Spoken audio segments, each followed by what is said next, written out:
Madame, Monsieur, bonsoir, ravi de vous retrouver comme chaque dimanche en direct sur Canal Algérie à partir de 21h pour suivre avec nous votre émission footballistique hebdomadaire Canal Foot dans ce 36e numéro.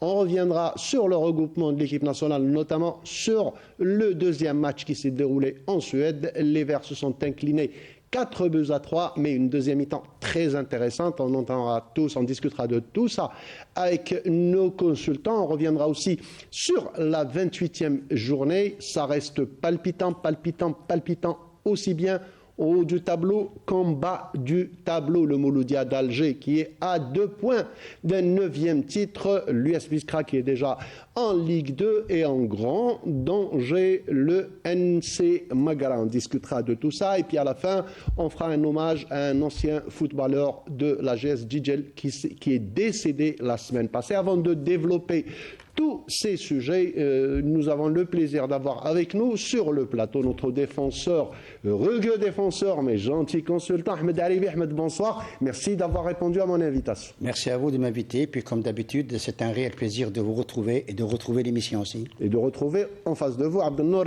Kawa. Abdelnour, bonsoir. Bonsoir Fatah, bonsoir Ahmed et bonsoir nos amis téléspectateurs. Bien entendu, tous les dimanches, nous sommes très heureux de participer à cette émission et d'essayer de donner un maximum d'infos à nos amis téléspectateurs. Absolument. Et comme ça, le décor est planté et on y va pour notre première rubrique juste après ça. Notre première rubrique, comme à l'accoutumée, c'est les 3 points de Abdelnour Kawa. Abdelnour, c'est à vous. Cette semaine a débuté la Coupe du Monde des clubs aux États-Unis. Malheureusement, nous n'avons pas une équipe représentative, mais par contre, nous avons des joueurs qui sont sur place là-bas.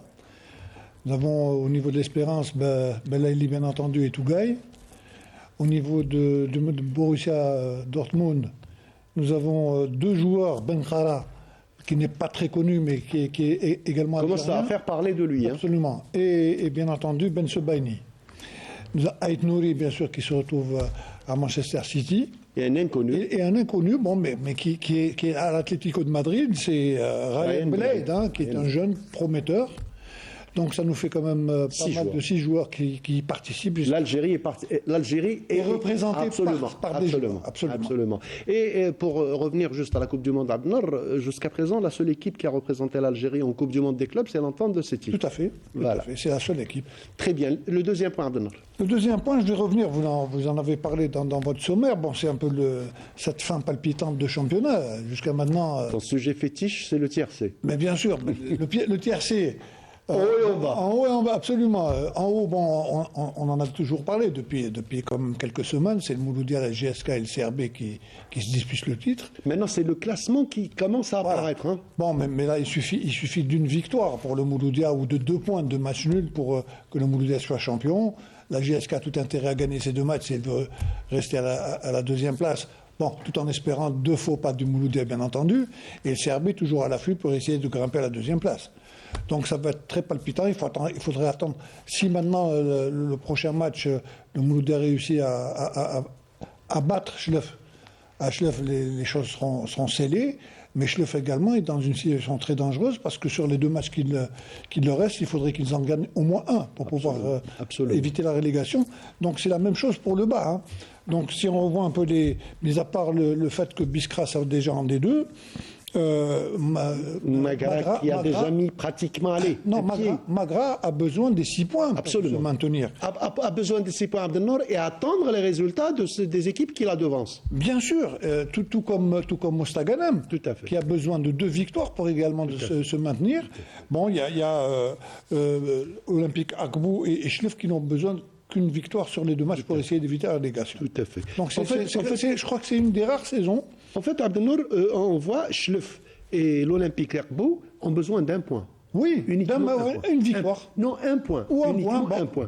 Parce que le NCM a 27, Même s'il gagne les 2 33. matchs, il est à 33, Ouais. 600 à 34. Bien sûr. Voilà. C'est uniquement Mostaganem qui C'est a la, besoin première de. fois, c'est la première fois depuis de nombreuses années qu'on voit Tout à fait. un championnat Assez serré. assez serré, que ce soit sur le haut du tableau, même pour les rélégations. Moi, je me souviens, il y a 2 ans de ça, le MCO avait joué avec la relégation, ça a été juste Ah oui, oui. Ils ont caressé vraiment la Ligue 2. Hein. Non, ça prouve qu'il y a quand même pas mal de choses qui ont été faites entre-temps. Et enfin, en troisième position, en troisième point, c'est la finale qui s'est déroulée à Sétif, la finale des U21. Oui, voilà. On est en train de voir l'image. Entre le PAC, entre le Paradou et Magra, entre parenthèses, Magra qui a été la surprise, qui est arrivé quand même en finale de la Coupe des U21. Et là, bon, il paraît, moi j'ai pas vu le match, mais vous y avez assisté, ça a été un match extraordinaire dans la mesure où Paradou a fait un match exceptionnel. Hein. On sent que c'est un travail. Et d'ailleurs, ils ont pratiquement raflé toutes les Catégories jeunes. catégories au niveau des jeunes, donc ça prouve qu'il y a un travail conséquent qui se fait. Ahmed, je vous tends la perche justement. Cette équipe du Paradou Athletic Club, parce que le score peut être trompeur. 3-0, le score peut être trompeur. C'est vrai qu'ils ont maîtrisé le match. Mais ils avaient en face une équipe de Magra, mais très intéressante. Ils ont des individualités. Il y avait un technicien à mes côtés, Ahmed Alibi, qui me disait on voit les valeurs intrinsèques pratiquement égales. Mais on voit l'équipe académique et l'équipe, moins académique, pour ne pas dire autre chose. Toute la problématique est là. Quand on dit un travail académique, c'est beaucoup plus pointilleux, c'est beaucoup plus de la rigueur tactique, beaucoup plus sur le plan technico-tactique. Vous savez, Magra, il n'y a pas que Magra, il y a l'entente de Sétif, il y a pas mal d'équipes de l'Est qui ont de très bons jeunes. Malheureusement, on ne leur donne pas la chance. Le CS Constantine, l'équipe d'Arbo. Il y a une pépinière très grande concernant les U19. Ça va aussi, ça fait depuis de belles années. Mais en parlant de Paradou, la différence qui existe, c'est que Paradou, il y a une très bonne prise en charge, il y a un très grand volume horaire pendant toute la semaine. C'est ce qui a fait la différence. J'avais discuté aussi avec le jeune, il a été élu joueur du match, c'est Youssef Belkaïd. Alors, lui, il a été très clair.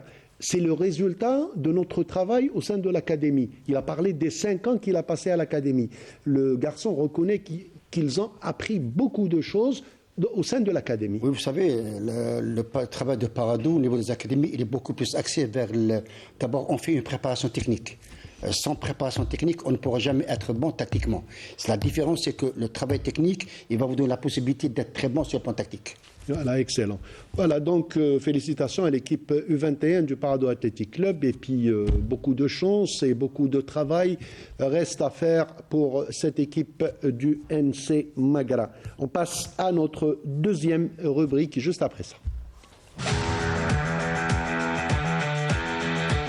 Et on revient sur l'équipe nationale, la sélection nationale durant ce regroupement du mois de juin sous la direction du coach Vladimir Petkovic, assisté de Nabil Neriz, a joué 2 matchs. Le premier était face au Rwanda, le Rwanda de notre ami Adel Amrouche, qui a montré beaucoup de bonnes dispositions. L'équipe du Rwanda, les Verts ont dominé ce match et ont battu le Rwanda 2-0. Ensuite, il y a eu le match en Suède, le match que tout le monde attendait. Alors, l'équipe de Vladimir Petkovic, nos Verts, ne sont pas bien rentrés dans le match.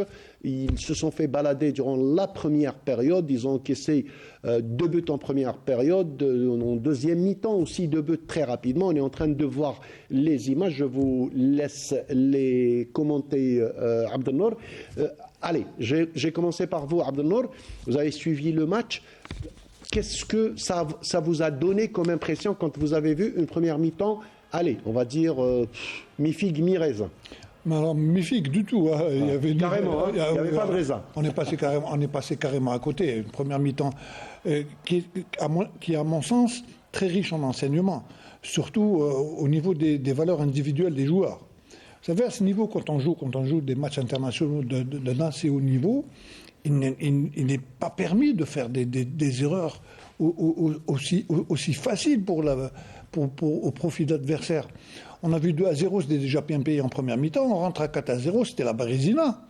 Heureusement que le coach a a tout de suite lu le jeu. Il a fait quelques changements qui ont stabilisé un peu l'équipe.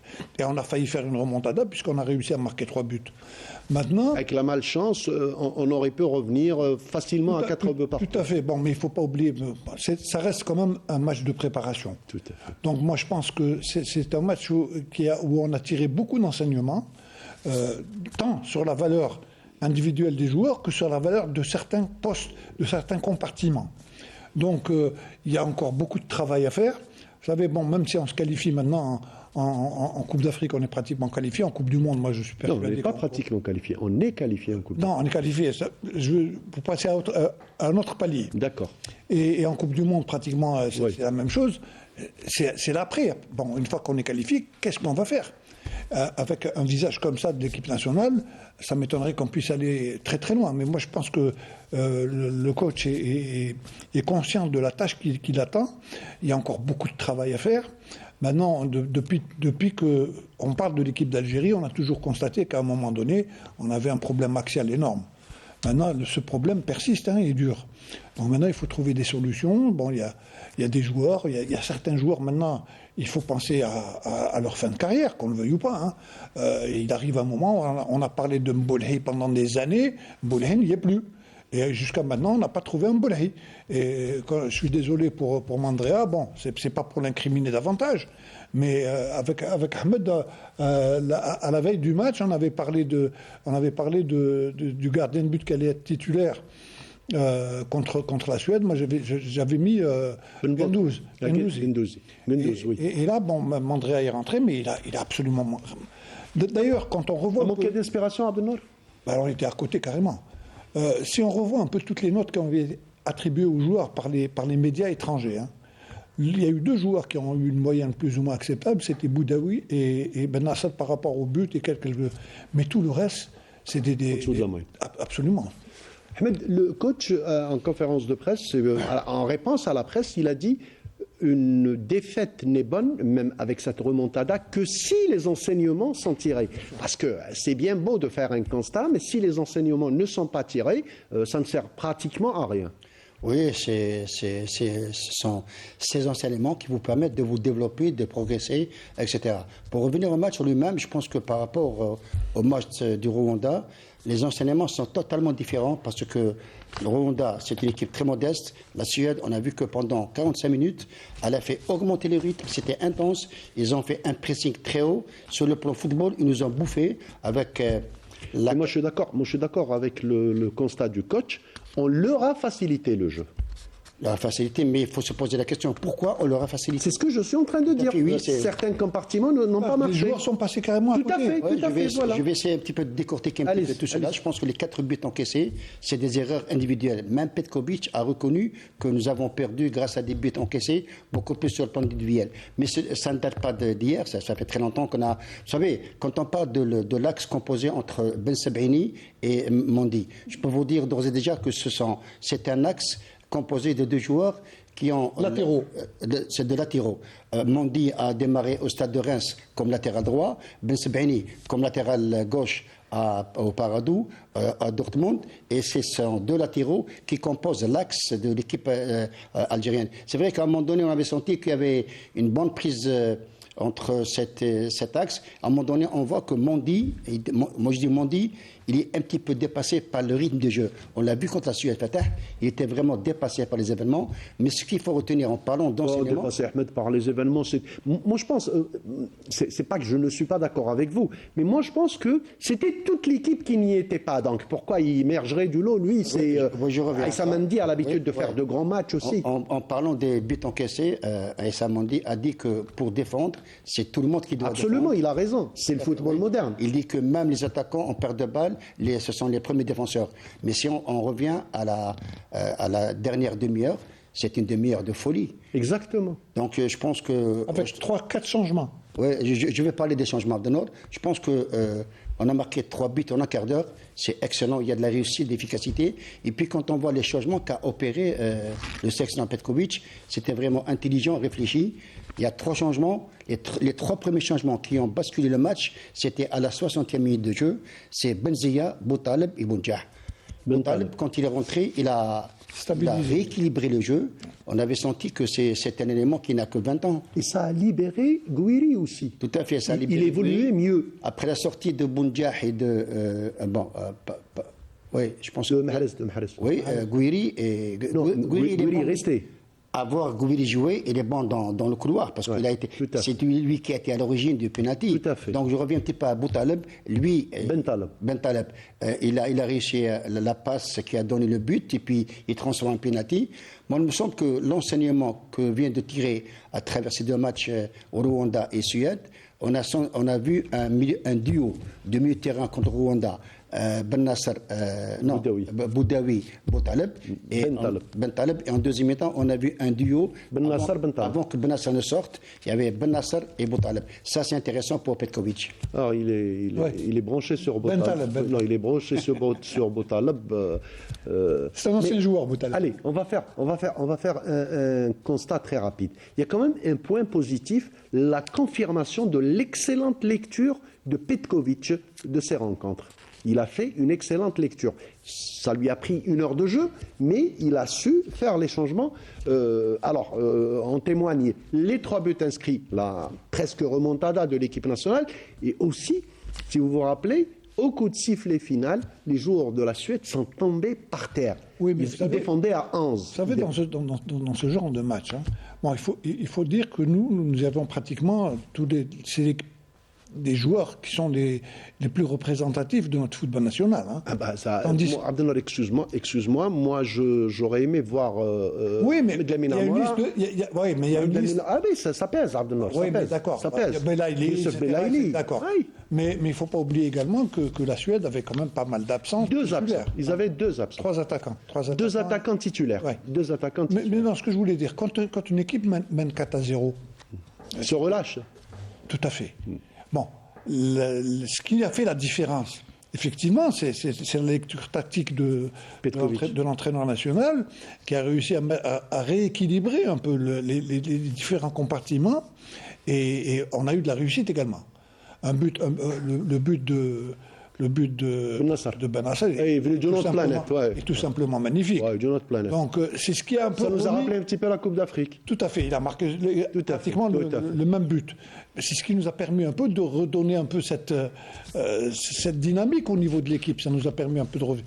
Mais malgré tout ça, quand on revoit, moi je suis vraiment... Je ne vais pas être très critique. Mais avec un Bounoudia en pleine forme, on égalise et on gagne. Oui, c'est un minimum de 3 buts.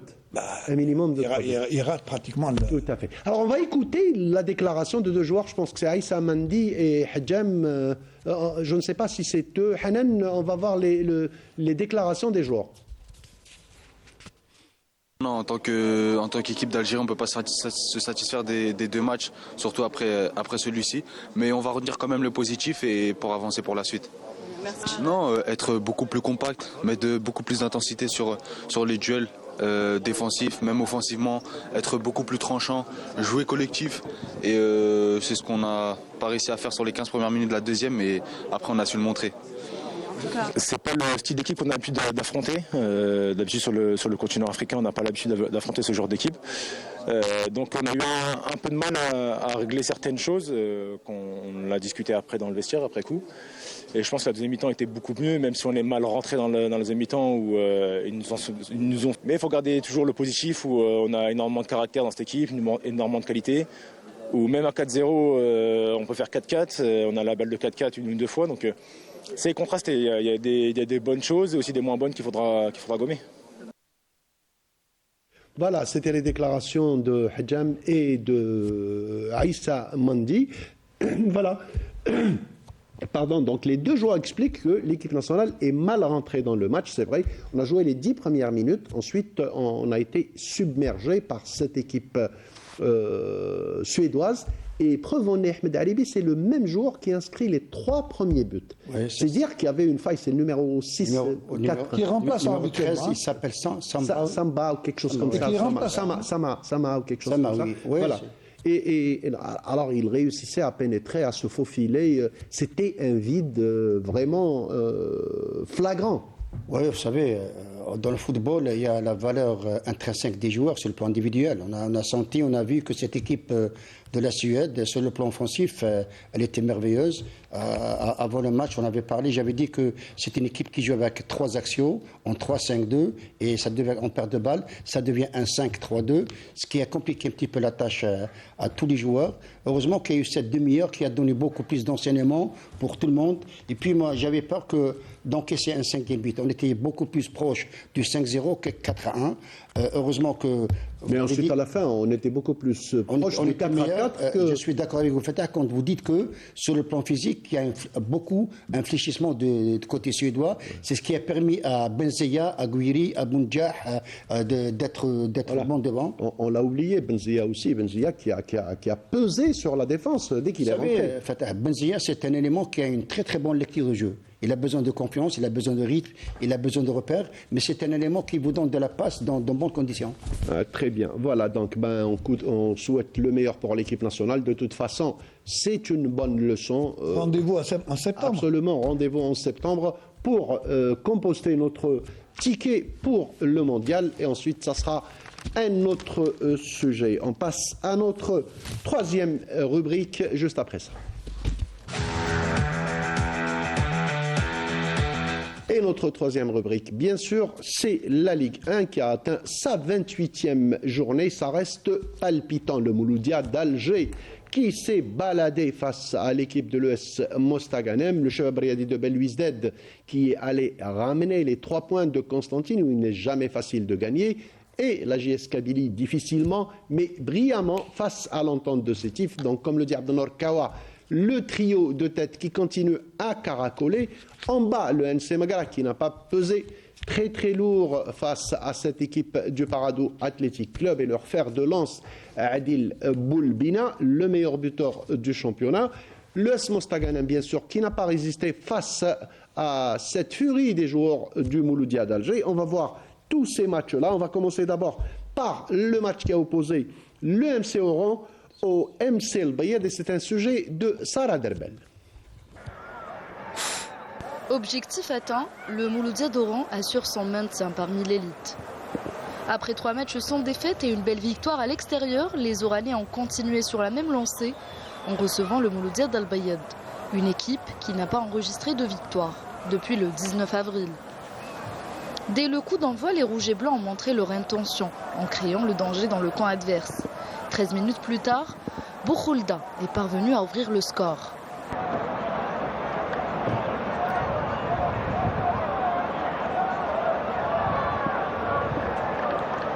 De leur côté, les visiteurs n'ont pas pu trouver la faille et il fallait attendre le temps additionnel pour que Banquet égalise pour le MCEB.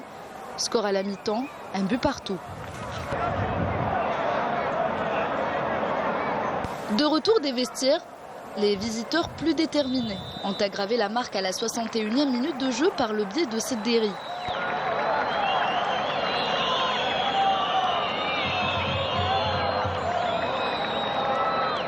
Alors que le match semblait se diriger vers une défaite pour le Mouloudia d'Oran, les locaux ont renversé la vapeur en toute fin de match. Une égalisation à la 87e minute de jeu par Bourdim, puis un but victorieux dans le temps additionnel qui permet au Mouloudia d'Oran de remporter cette rencontre sur un score de 3-2. Une précieuse victoire qui permet au MCO de valider son maintien en Ligue 1. Le Mouloudia d'Al Bayed, quant à lui, reste à la 10e place au classement avec 36 points, synonyme d'une autre saison en première division.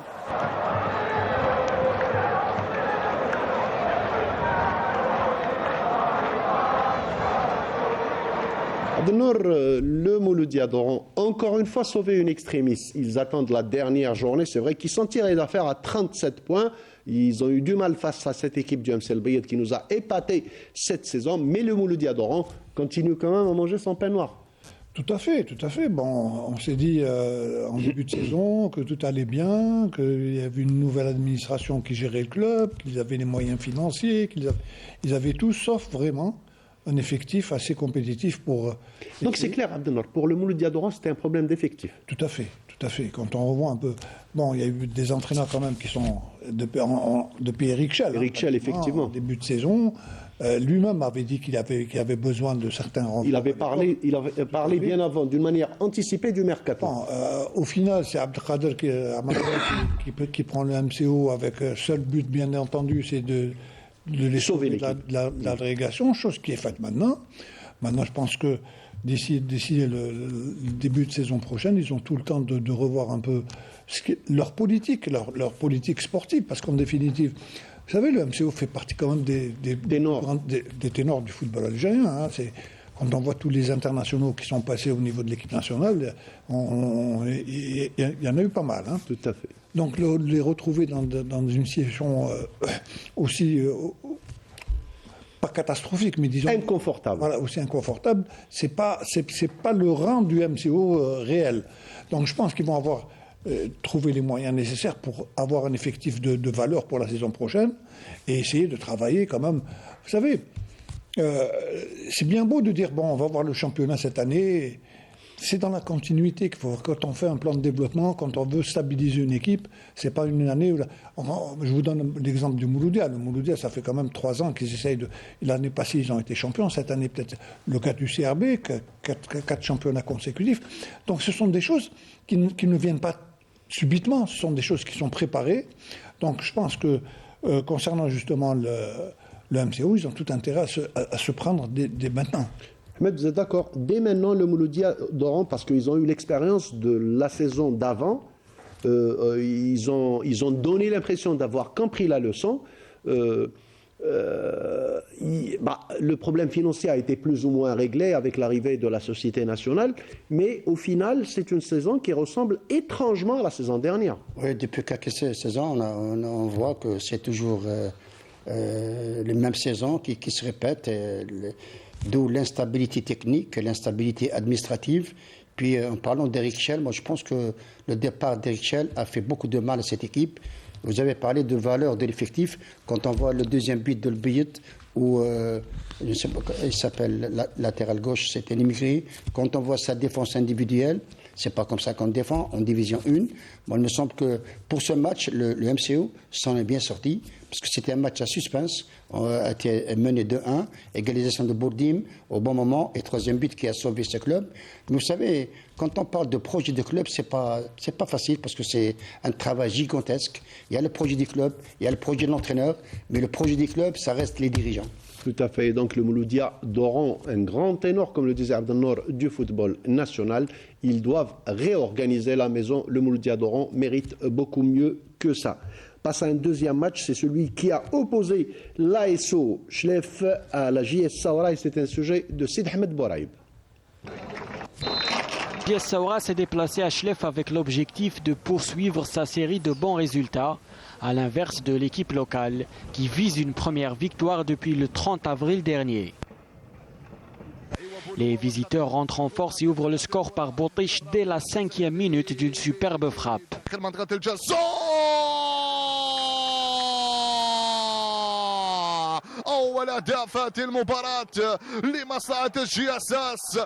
Obligés de réagir, les Chélifiens se ruent en attaque. Après 19 minutes de jeu, Boussaïd tente sa chance de loin, mais sans succès.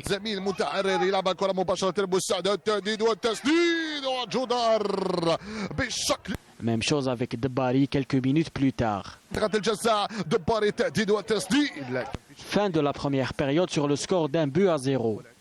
En deuxième période, les joueurs de l'ASO poursuivent leur pression. Ils seront récompensés à la 73e minute par un but égalisateur signé Evra.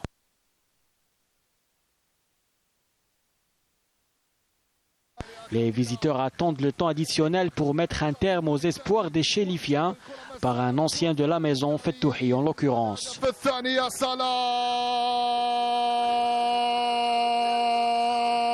Une précieuse victoire qui permet à la JSS de remonter à la 5e place, alors que l'ASO reste 13e. Alors, l'ASO Chlef qui, bizarrement, rentre dans les calculs. Ils ne sont qu'à 33 points et ça reste dangereux pour cette équipe de l'ASO Chlef. Quant à la JS Saoura, on l'avait vu, l'irrégularité en première partie du championnat. Ils reviennent, ils se retrouvent 5e du championnat Abdelnour. Mais allez, on va parler d'abord de l'ASO. L'ASO, ces résultats ne sont pas attendus. On voyait une équipe de l'ASO qui développait un très beau football. C'est vrai que les résultats étaient en dents de scie. Là, ça fait 1 mois et demi qu'ils n'ont rien gagné. Ah, là, bon, on peut parler des résultats en dents de scie, mais là, c'est le match qu'il fallait impérativement gagner. Tout à fait. 6 semaines. Oui, 6 semaines. Indépendamment, 6 semaines ou 7 semaines, c'est le match qu'il fallait gagner pour éviter la relégation. Ils ne l'ont pas fait. Donc, Au moins le match nul. Au moins le match nul, comme vous l'avez dit. Ils ne l'ont pas fait. Maintenant, ils se retrouvent dans une situation vraiment très, très difficile à gérer. Il ne faut pas oublier que cette semaine, ils reçoivent le leader d'Alger qui, lui, joue le titre. Donc, ça ne va pas être un match facile. Ça va être vraiment, ils se sont mis dans cette situation par eux-mêmes en définitive. Hein, parce que quand on revoit un peu le parcours de Schleff, on a toujours dit que Schleff pratiquait un beau football, qu'ils avaient, bon, ils n'ont pas les moyens on l'a toujours dit. Voilà, on l'a toujours dit qu'ont d'autres clubs, mais là, ils avaient réussi quand même à faire des résultats plus ou moins acceptables.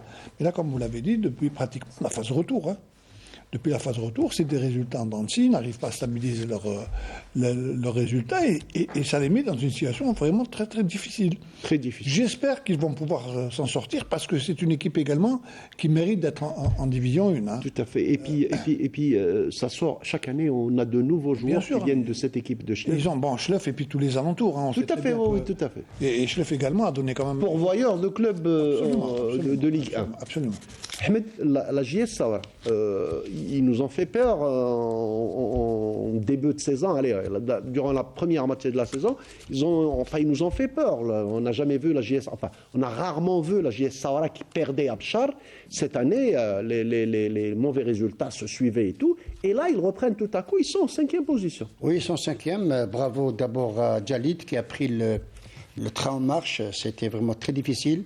Djalit qu'on appelle le pompier, il a fait, malgré qu'il n'est pas... En tout cas, un pompier, moi je veux bien, d'un pompier qui part à Tizi Ouzou, empêcher la GS Kabylie d'être leader. C'est vraiment un bon pompier. Un très bon pompier, bien gradé. Tout à fait. Je pense que le problème, enfin pas le problème, l'avantage de cette équipe de la JS Saoura, c'est la prise de conscience des joueurs.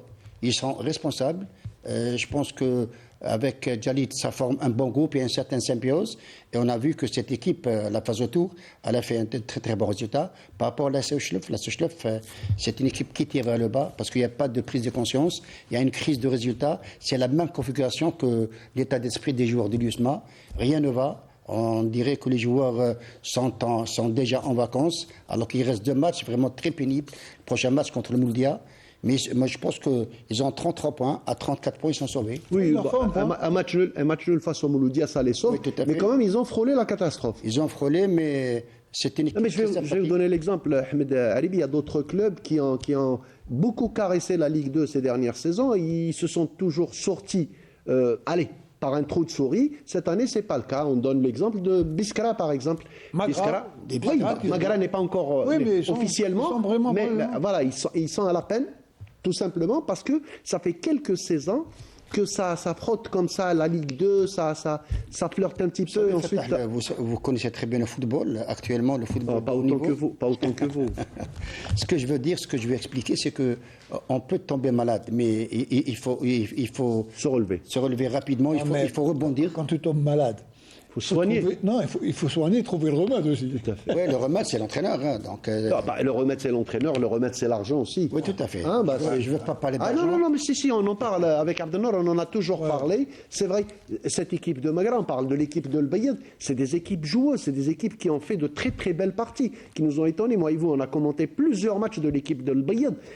C'est vrai que l'Bayad, cette année, ils sont mieux. Depuis l'arrivée de Lotfi Amroche, mais malgré ça, ils ont quand même caressé la Ligue 2 de très près. Vous avez entièrement raison, Fatah. Pour ne pas s'étaler trop là-dessus, je veux dire tout simplement que on peut avoir une crise de résultats, mais le plus important, c'est savoir comment rebondir. Tout à fait. Voilà, on passe à un autre match, et ce match-là aussi concerne une équipe qui était concernée par la course au maintien, c'est l'USM Khenchela qui recevait l'USM Alger. Un résumé de notre ami Smaïn Belqaïdia. Le match, voilà, c'est déjà 5h, 17h, donc c'est le moment puisque les matchs se déroulent à la même heure. Et c'est parti donc pour cette première mi-temps et le coup d'envoi est pour l'équipe locale avec ce ballon sur Kdour Oussama. Ouais, c'est un Maroki, le ballon rentrant. Oh, la transversale. Oh, le but, non. Oh, Djaouchi qui a catapulté le ballon, mais il y avait une position de hors-jeu. Moussa. Ah, il va tirer en pleine extension le capitaine Khenchli. Ah, Djaouchi en profondeur. Djaouchi Hamid qui passe. Djaouchi Hamid. Djaouchi. Le gardien qui renvoie par 2 fois Soufi Kamel. Très bon geste de Ayman Sharawi. Ah, il a tenté. Il a tenté à Marouki de surprendre Kamel Soufi. Première intention, c'est bien joué pour Oshmbo Meshraoui. Allez, bon ballon pour Gamrod qui centre. Et Djaouchi! Djaouchi qui voit son ballon raser la transversale. Le temps réglementaire est terminé. Un bon ballon de Gamrod. Gamrod qui centre. Et encore une fois Djaouchi, mais le ballon chauché. Les 2 points. Les 2 points de l'I-Team. Ah là, c'est terminé sur le score de 0-0 et cette dernière balle, ce coup franc, boxé plutôt, par l'I-Team Oussama. Taïeb, voilà, c'est parti pour la deuxième mi-temps. C'est le score de départ 0-0. Le Gila Duchamp. Il garde le ballon à l'entrée des 18 mètres, il va tirer le gardien. Très belle action individuelle. C'est bien joué. Attention à la reprise. Excellent arrêt de l'I-Team. Saïd Zakaria rentré en cours de jeu à la place de Debir. Djaouchi qui tire. Et le but. Oh, Djaouchi qui surprend Kamel Soufi. Comme si c'était à l'entraînement. Djaouchi qui marque un but, mais de quelle manière? À la 80e minute de jeu, l'USM Khenchla et l'intervention de Oussama l'I-Team. Mauvais moment, allez Samanga qui préfère le côté droit. Meddoul. Meddoul il choisit d'y aller, c'est vraiment les dernières secondes. Et Meddoul qui protège son ballon. Et coup franc pour Meddoul, mais c'est terminé. L'arbitre qui vient signifier la fin de la rencontre pour l'USM Khenchla et l'USMA d'Alger pour ce match. Djaouchi qui permet à Khenchla de prendre vraiment 3. Voilà, l'USM Khenchla, comme le dit Ismaël Belkaidia, qui prend les 3 points, qui atteint les 34 points, qui sont officiellement sauvés à la grande joie de notre ami Hussein Achiou. Quant à cette équipe de l'USM Alger, l'USM Alger continue à pédaler. Voilà, c'est tout ce que je peux dire. Je dirais une chose. Heureusement qu'ils avaient suffisamment de points au début. Oui, tout à fait. Mais Abdelnour aussi, ils ont une finale à préparer. Oui, d'accord. Ils ont une finale à préparer. C'est pas de cette manière qu'on la prépare. Tout à fait. Bon, il faut dire aussi que même au sein de l'USM Alger, il y a beaucoup de blessés, Ils n'ont pas bénéficié de l'ensemble de l'effectif depuis déjà, on va dire 3 mois et demi. Non, ce qui est désolant chez l'USMA, c'est qu'on en avait dit beaucoup de bien en début de saison. Tout à fait. On ne le répétera jamais assez. C'est le meilleur effectif. Non seulement le meilleur effectif, il y avait un entraîneur qu'on a critiqué souvent de par le fait que l'USMA le jeu n'était pas plaisant, ne pratiquait pas un beau jeu et tout, mais l'USMA gagnait par un petit score de 1-0, de 1-1, mais ils arrivaient à gagner, ils se maintenaient très bien. Et puis il y a eu cette première cassure. Ils ont ramené ensuite le Brésilien qui n'a pas réussi du tout à remettre sur rail cette équipe-là. Donc, ils ont continué à avoir des résultats en temps de scie. Et là, avec un 3e entraîneur, si ce n'est le 4e, puisque là, 7 avait assuré l'intérim. Et là, il y a Hadj Adlan qui arrive. Bon, c'est juste pour terminer la saison et surtout préparer la finale de la Coupe d'Algérie. Bon, j'espère qu'ils vont pouvoir rebondir sur cette finale, parce que là, en voyant un peu le jeu de l'USMA, même s'il y a des absents, quand on fait rentrer... l'USMA, il y a un style de jeu chez l'USMA. Donc même si les titulaires ne sont pas là, le style est là. Le style est là, donc on ne reconnaît pas cette équipe. Ahmed ? Oui, pour ce match, ce qu'il faut retenir, c'est que l'USMK avait besoin des 3 points pour sortir de la zone de relégation. Et puis en parlant de l'USMA, il me semble que ça fait belle lurette que l'USMA a la tête dans les chaussettes. Excusez-moi du terme. Carrément, oui, parce que rien ne va. Ah oui, non, mais c'est vous qui le dites. Hein. De toute façon, moi j'écoute. Hein. Pourquoi je dis ça? Tout simplement, Abdenour a parlé du Brésilien Paqueta. Moi, je pense que ce qui a fait mal à cette équipe, c'est le départ de Malul. Oui, mais ça, il faut le reconnaître. Non, il avait une certaine discipline dans le groupe, etc. Maintenant, le groupe est disloqué. Même l'arrivée de la 7 n'a pas arrangé la situation. Ah, il a hérité d'une situation. Oui, c'est vrai. Mais quand on voit ce qui se passe dans cette équipe, vous savez, la finale, ça se prépare dans des conditions mentales. Quand on voit ce que réalise, ce que fait le CRB et ce que fait l'USMA, il n'y a pas photo. Pour le moment, il n'y a pas photo. Mais c'est pas du tout les mêmes conditions, Ahmed. C'est pas du tout les mêmes conditions. L'USM Alger est passé par l'USM Alger. Il y a eu carrément un changement de direction. Donc c'est encore beaucoup plus grave. Même le CRB en début de saison, Ahmed Haribi, à un certain moment, Abdelnour se rappelle, le CRB était relégable. Tout à fait. Avec la présence de Slimani et tout, il était relégable. Bon, ils ont su se remotiver et remonter la pente. C'est pas le cas de l'USM Alger, mais vous avez joué au football à un très haut niveau. La Coupe d'Algérie, personne ne l'a encore gagnée. C'est une autre perte. Personne ne l'a encore gagnée. Tout à fait, oui. Mais ce que je veux dire, c'est que même la 7, dans sa déclaration d'après-match, il dit que les joueurs doivent prendre leurs responsabilités. Ça veut dire beaucoup de choses. Ah, c'est clair que ça veut dire beaucoup de choses. Mais vous êtes d'accord avec moi, Abdelnour, que la finale de la Coupe d'Algérie, personne ne l'a encore gagnée. Moi, j'ai joué 3 finales, je les ai remportées. Donc, voilà. Non, vous ne connaissez pas la défaite. Bien sûr. Mais bien sûr, on ne peut jamais prédire tout à fait. Tout à fait. Vous savez, la Coupe d'Algérie, c'est quand même... On va en parler très brièvement. Oui, très brièvement. C'est des matchs vraiment extraordinaires. Vous savez, on joue 30 matchs pour un championnat. On est champion, on est champion. Mais une Coupe d'Algérie, quand on gagne une coupe, c'est quelque chose de c'est extraordinaire, effectivement. On passe à un autre match. C'est celui qui a opposé le Chabab de Constantine, le CS Constantine, au Chabab Riyadi de Belouizdad. Ça s'est passé à Constantine et c'est un sujet préparé par Meïssa Lebouela.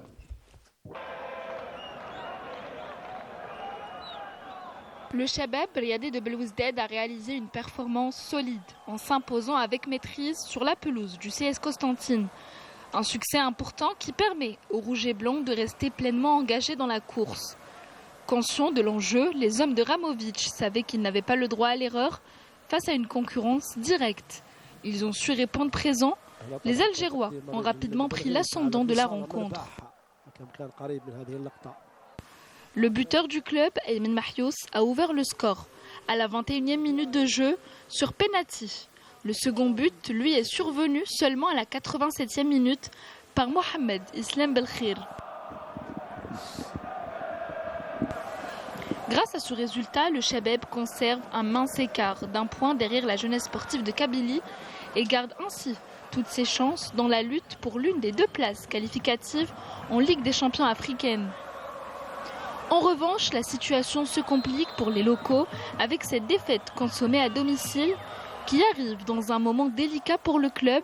Les Sanafir se retrouvent résolument loin des prévisions et des objectifs du club.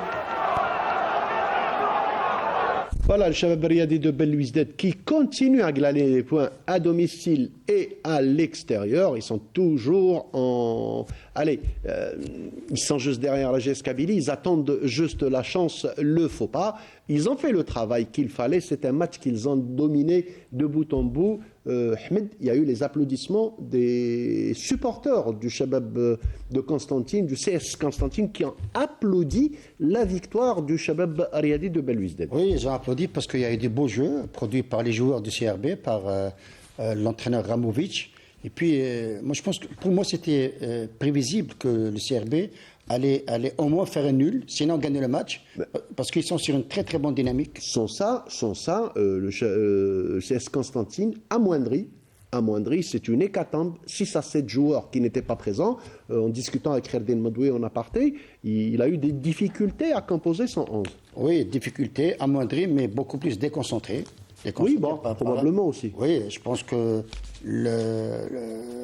Madoui, par rapport aux prestations dernières, pour moi, c'est une déception parce qu'à un moment donné, cette équipe du CSC, elle pratiquait un football très fluide, il y avait de l'efficacité, il y avait de la réussite. Abdelnour va te répondre. Et puis, subitement, on voit que cette équipe a mal tourné. Pour revenir au CRB, je pense que le CRB, l'avantage qu'a, c'est cet entraîneur Ramovic qui a je dis à peu près fait la même chose que Zimbabwe à la JSK.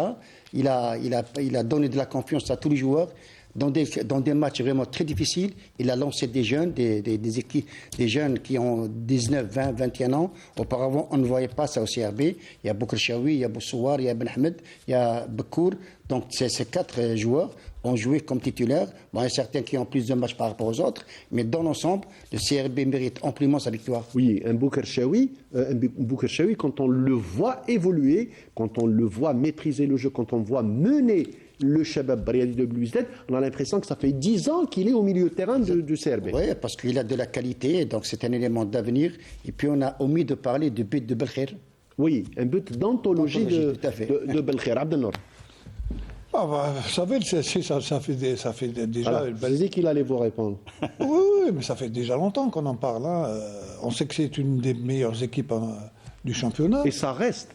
Ça reste. Bon, peut-être maintenant... un peu moins à cause des résultats. Il n'y a pas d'objectif, donc ils sont problèmes d'effectifs, blessures... Donc, et puis on est en fin de saison. Hein, donc, le principal objectif, à un moment donné, bien entendu, c'était les Coupes africaines. Ensuite, élimination prématurée en Coupe d'Algérie. Ensuite, résultats, à un moment donné, des résultats mi-figue, mi-raisin, qui ont, suite à certains incidents, on ne va pas revenir sur ça. C'est ce qui a un peu déstabilisé l'équipe, mais au niveau effectif, au niveau qualité de jeu, c'est une des équipes qui joue mieux au football, avec le Mouloudia, avec le CRB, avec pas mal de 3-4 équipes qui pratiquent un football assez conséquent, le Parado également. Donc moi je dis que le CSC maintenant doit bien évidemment, à l'instar de pas mal d'autres clubs, hein, de réfléchir davantage à la saison prochaine et comment aborder les futures échéances. Bon, cette année, ils ont fait une année à blanc. Hein. Tout à fait. Donc, préparer l'avenir du club. Et revoir sa copie. Absolument, revoir la copie. Maintenant, le CRB, c'est sûr, maintenant le CRB... Quelque part, c'est dommage, et puis tant mieux pour le Mouloudia que le CRB est mal... Il ne pouvait pas s'empêcher. Il ne pouvait pas s'empêcher. Oui, non, mais c'est vrai. Le CRB avait très mal débuté la saison. Allez, on va dire les choses. À 7 matchs, ils étaient relégables. On va dire les choses comme elles sont. Oui. S'il restait encore 6 à 7 journées. Attention, ça aurait été difficile bien sûr, pour toutes les équipes, hein, je parle pas. Bien sûr que ça aurait été difficile quand on revoit un peu. On sait que le réveil du Shabab Riadi de Bluesden est tardif. Tardif un petit peu. Et puis, celui de la GSK aussi. Et puis le Mouloudia somnolé quelque part. Tout à fait. Quand on revoit un peu les différents matchs, le Bayad, match nul, au 5 juillet, et là, au 5 juillet, également. Le Bayad et Biskra, les deux. Autant on avait vu de par le passé le CRB planer sur le championnat parce qu'il ratait absolument aucun match à domicile, entre guillemets. Le Mouloudia, la saison passée, c'était la même chose. Cette année, ils ont perdu peut-être 8 points à domicile. Tout à fait. Donc 8 points, c'est énorme quand on veut être champion. Donc moi, je dis, bon, tant mieux. Le Mouloudia maintenant est en tête. J'espère qu'ils vont pouvoir terminer avec un deuxième championnat. Le tant mieux est toujours là. Le tant mieux est toujours là d'Abdelnour Klaoua. Il est toujours là. Voilà, on passe à un autre match. Et celui qui a opposé le leader, le Mouloudia d'Alger, à une des équipes menacées de la relégation, l'ES Mostaganem. Et c'est un résumé de Monsieur Radouane Bendali. Et on voit d'ailleurs le marquage qui est fait sur les attaquants mouloudéens, comme cette balle bien récupérée par la défense de Mostaganem. Bon, attention, ballon perdu, ça peut profiter à Bangora qui écarte ballon dans la surface de réparation. Dapti sur la tête de Bangora qui marque, et Bangora qui ouvre la marque. Oh là là, première occasion, contrôle de la poitrine, contrôle orienté et la reprise fulgurante. On avait parlé, vous et moi, tout à l'heure en disant que est-ce qu'à 4 ou à 5 défenseurs, est-ce que c'est une solution? Là, sur cette action, Redouane, on doit parler de la récupération de Bourras au milieu de terrain. Et puis, il sert Hlemi dans son élan, dans son appel. Et puis, il y a Bangora qui était isolé, libre de tout marquage. Et dégagement de Ramadan. Alors qu'on a l'impression qu'on a joué encore. Attention, Bangora qui va essayer de tirer encore. Et non, il perd ce ballon. Et c'est le deuxième but. Et c'est le deuxième but pour le Mouloudia qui a accompagné le ballon dans les filet alors que c'était Boras qui avait, je sens, je ne sais pas. Les joueurs de Mostaganem sont en train de contester. Il n'y a rien à contester, c'était passivité totale de la défense. Il n'y avait pas de position de hors-jeu. Il n'y avait pas de Absolument pas. Ballon perdu pour cette équipe de Mostaganem. Tapti qui essaie de relancer avait faute. Et carton. Premier carton. C'est Boras qui est à terre. Voilà.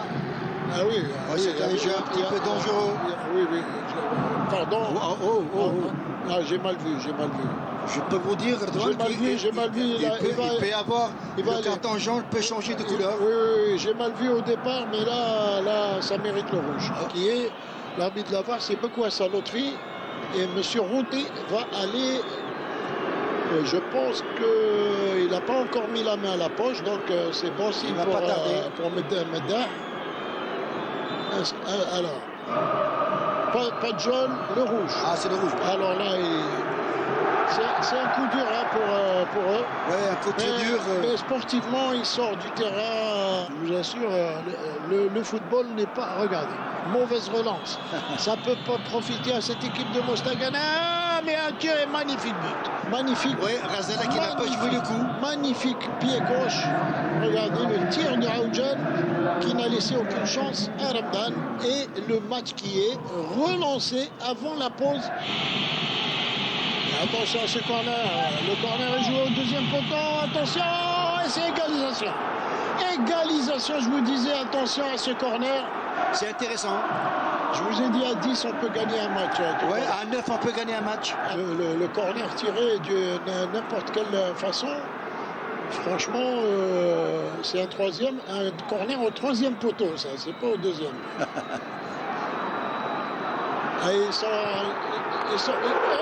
Troisième but du Mouloudia.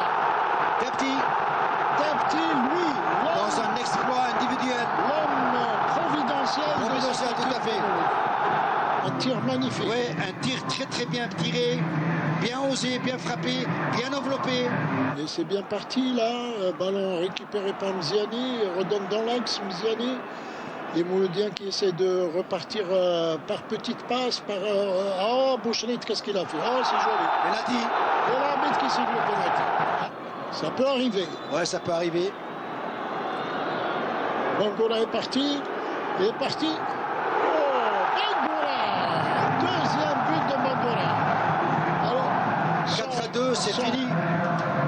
Les Mouloudiens encore avec Ben Khamassa. Boras. Bien joué. Longue balle pour Boucherit. Boucherit qui avait essayé de passer, il passe. Boucherit passe, quatrième but, cinquième but Bayazit. Quand le score était de 2-2, qui aurait parié qu'on en serait à 5-2? Et c'est ça le mystère du football. Et je reviens un petit peu à l'entraîneur tunisien, M. Benihia. Il a été très intelligent dans ses changements. C'est des changements qui ont été fructueux. Ils ont apporté un plus parce que le Mouloudia en avait besoin quand ils étaient 2-2.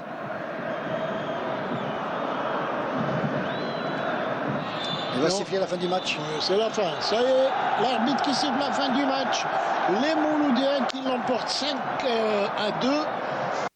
Un grand Bangora, un Boucherit efficace, joker de luxe et le Mouloudia qui écrase l'équipe de l'US Mostaganem 5-2. Ahmed Alibi, vous étiez au stade, c'était quand même très plaisant et vous étiez en train de le dire en coulisses avec Abdelnour Kawa. Ces derniers matchs, allez, on va dire les 4-5 derniers matchs, le Mouloudia d'Alger montre un très beau visage la dernière demi-heure. Oui, tout à fait.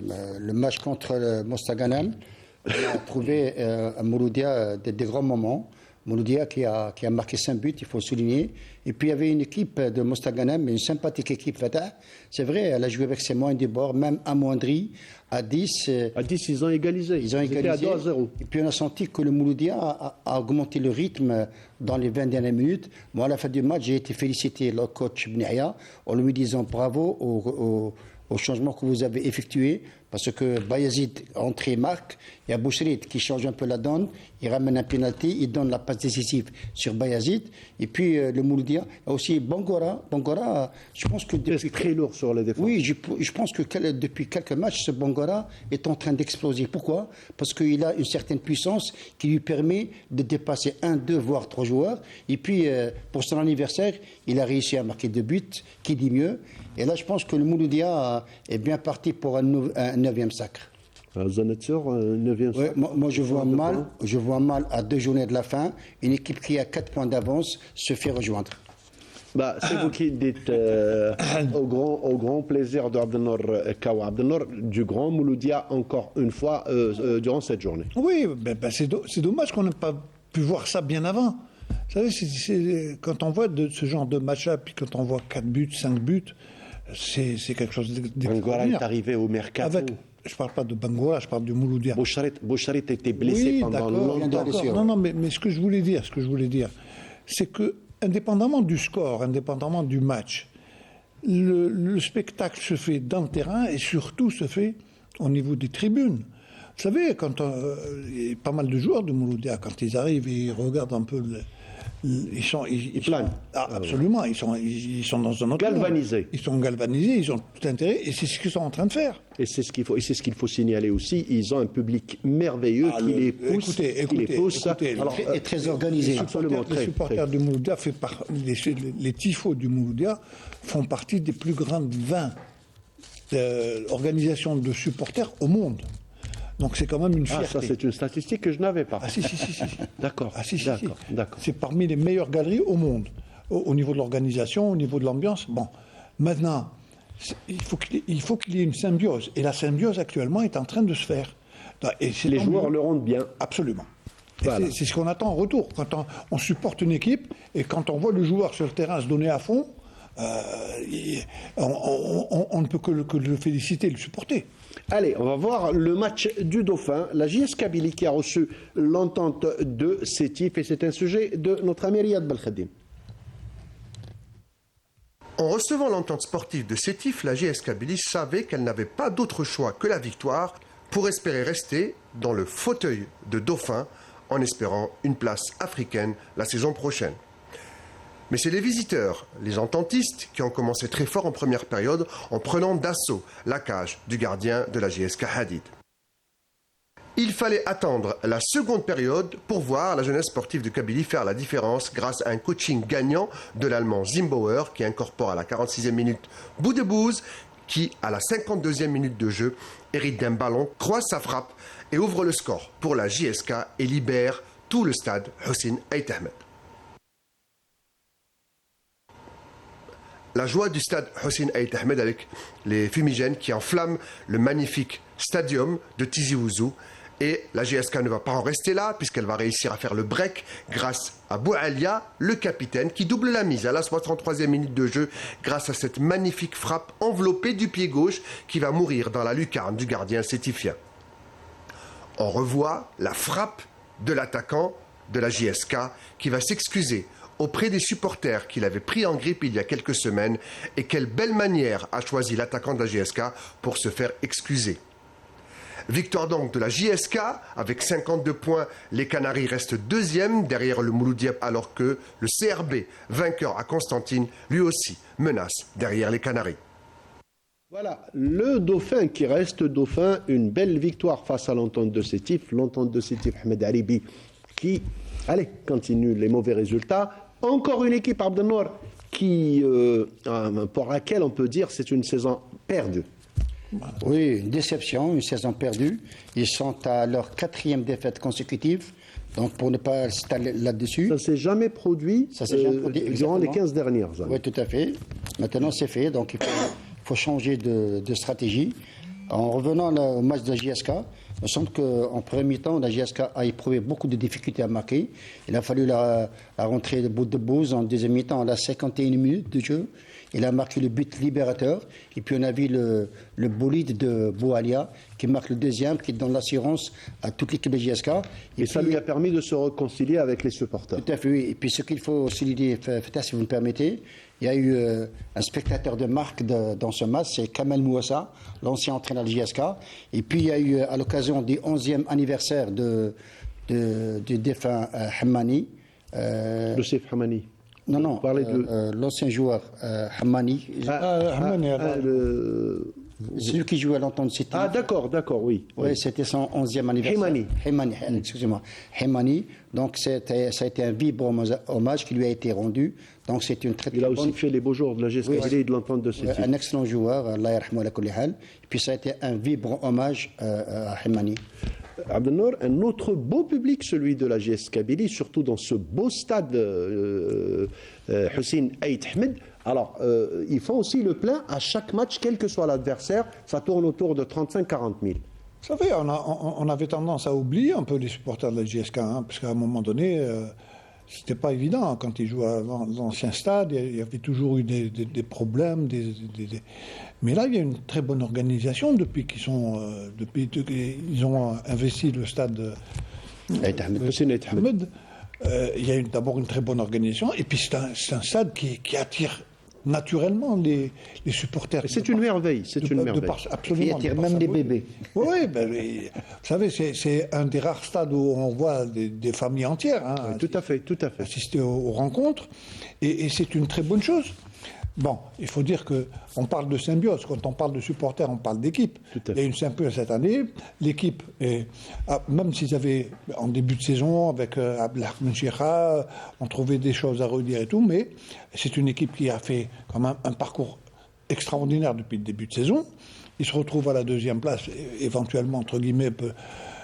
Mais ce que j'ai apprécié cette saison, c'est cette symbiose entre les supporters et pas dehors, l'organisation. Dès que le match se termine, les supporters nettoient le stade, bien sûr. C'est extraordinaire. C'est ce qui devrait se faire dans tous nos stades. Et dans la victoire comme dans la défaite. Absolument, c'est ça. Moi, je me rappelle, j'étais présent au match face à la JS Saoura. S'ils avaient gagné ce match, ils pouvaient prendre la tête du championnat. Ils ont perdu. Ouais. C'est vrai que les supporters n'étaient pas contents, mais il n'y a pas eu le moindre dépassement. Et c'est à saluer. Et c'est ça le football. Tout à fait. Et c'est ça le football. Bon, on peut pas gagner toujours. Tout à fait. Il faut savoir d'abord orienter et se concentrer quand il le faut, et ne pas exagérer dans nos actions, et puis rester toujours dans le cadre sportif. Tout à fait. Alors, on passe au dernier match de cette 28e journée. C'est celui qui a opposé au stade Nelson Mandela de Berraqi le Parado Athletic Club au NC Magara. C'est un sujet de Ramzi Mhamdi. Avec deux objectifs diamétralement opposés, les passistes ont su trouver les ressources pour battre Nejm Magara, qui devra jouer sa survie lors des 2 dernières journées du championnat. Ainsi, les protégés d'Eidjoudi n'avaient d'autre salut que de se ruer vers l'attaque, où le coup franc exécuté par Bouzkri aurait pu faire mouche, mais le ballon passe largement au-dessus de la cage de Farrahi. Du côté du pack, on ne s'est pas laissé endormir, et Ed Ahmed aurait pu lui aussi ouvrir la marque après avoir exécuté un superbe coup franc, mais le gardien Benchelef s'interpose.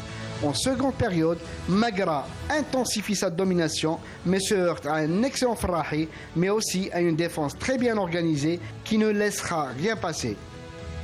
C'est l'entrée du meilleur buteur du championnat, Adil Boulbina, qui chamboulera l'issue de la rencontre, où à peine rentré, il reprendra victorieusement de la tête et donnera l'avantage à son équipe à quelques minutes du sifflet final. Mais il était écrit que c'était la soirée de Boulbina qui réussira à doubler la marque dans le temps additionnel après avoir mis dans le vent un défenseur et assène ce coup de massue au gars de Magara en inscrivant son 20e but de la saison. Une victoire logique pour le PAC qui aura la tâche difficile ce mardi face à la JS Saoura, concurrent direct à cette 4e place qualificative à la CAF, alors que le NC Magara accueillera un CS Constantine battu à domicile par le CRB et qui aura à cœur de se racheter.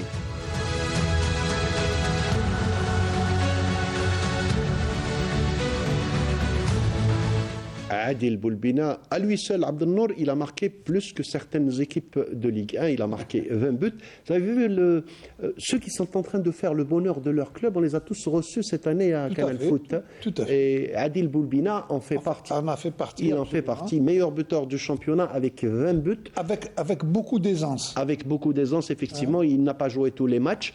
Et Adil Boulbina, apparemment, sur le départ, on a dit plein de choses et tout, on peut rien affirmer. Ils ont dit qu'il était parti quelque part. C'était pratiquement, probablement, son dernier match avec son équipe du Parado Athletic Club. Mais Adil Boulbina qui brille de mille feux et de facto l'équipe du PAC qui est en train de briller de mille feux en cette fin de saison. Oui, mais ils ont brillé, vous savez, depuis pratiquement la venue de Bilal, effectivement. Il a réussi quand même à un moment donné. Très proche des joueurs. Très proche des joueurs. C'est le grand frère, c'est le papa, c'est tout ce qu'on veut. Et puis moi, je connais très bien Bilal. C'est quelqu'un qui est d'une gentillesse et d'une douceur extraordinaire, qui a appris le travail d'abord d'entraîneur, puisqu'il n'a pas été parachuté. Absolument. Et il est en train de faire son expérience. Et là, il a prouvé que finalement, Vous savez, quand on a parlé d'académie, quand on parle du Paradou, il est plus facile de travailler avec des joueurs qui c'est exactement ça. Il a trouvé un terrain tapissé. Ouais. Donc quand on demande à un joueur telle ou telle position de rentrer dans un schéma de jeu, il est beaucoup plus facile pour lui qu'un joueur dans une autre équipe qui n'a aucune notion tactique. Donc ce sont des académiciens, la majorité d'entre eux. Donc ça facilite un peu le travail. Mais ce que je voulais dire concernant justement Boulbina, il y a 2 ans, on ne le connaissait pas. Si, moi je le connaissais. Non, vous le connaissez parce qu'il est, il est pratiquement... Non, moi je le connais depuis l'âge de 7-8 ans. Non, mais en tant que footballeur de haut niveau, on ne le connaissait pas. Donc, il faut dire qu'il faisait partie de l'équipe du Chan. C'est vrai qu'il ne l'a pas pris dans l'effectif direct, mais il a toujours fait partie des plans de Bougara. C'est cette année où il a explosé. Absolument, il a explosé. Et puis moi, tout ce que je peux lui souhaiter, c'est d'abord de trouver un club où il pourra s'épanouir et progresser à fond. Je reviens.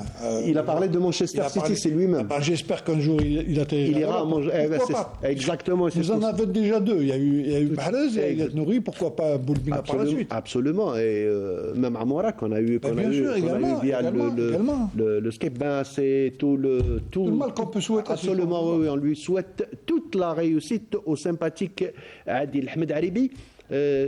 Pour Magara, les carottes sont cuites? Presque, parce que je vois mal comment cette équipe de Magara va s'en sortir. Même en gagnant ces 2 matchs. Oui, parce que le dernier match, il va jouer contre le Mouloudia. Donc c'est vraiment très, très difficile, très compliqué pour cette équipe de revenir. Bon, je pense que le match qu'ils ont perdu contre la GSK qui a rendu un grand service à Arbou, en gagnant ce match à Arbou, ce sont ces 3 points. Si aujourd'hui le championnat s'arrête, Magara est relégable. Tout à fait. C'est vrai qu'avec l'arrivée de Aïdjoudi... Ça a quand même bougé un petit peu. Oui, ça a bougé, mais en fin de compte, il n'a pas trouvé la bonne recette, malheureusement. Vous avez parlé de Boulbina, j'ai bien apprécié votre expression quand vous avez dit qu'il brille de mille feux. Quand on voit le but de Boulbina, je ne parle pas les 2 buts, le deuxième but, quand on voit le but de Belkhir, quand on voit le but de Tepti, c'est 3 buts qui sont marqués dans les mêmes conditions, c'est bien. Et on est content pour toutes ces réussites. Pour notre football également. Pour notre football, exactement. Voilà. Donc, on va voir les résultats et les classements de cette Ligue 1 après la 28e journée en musique.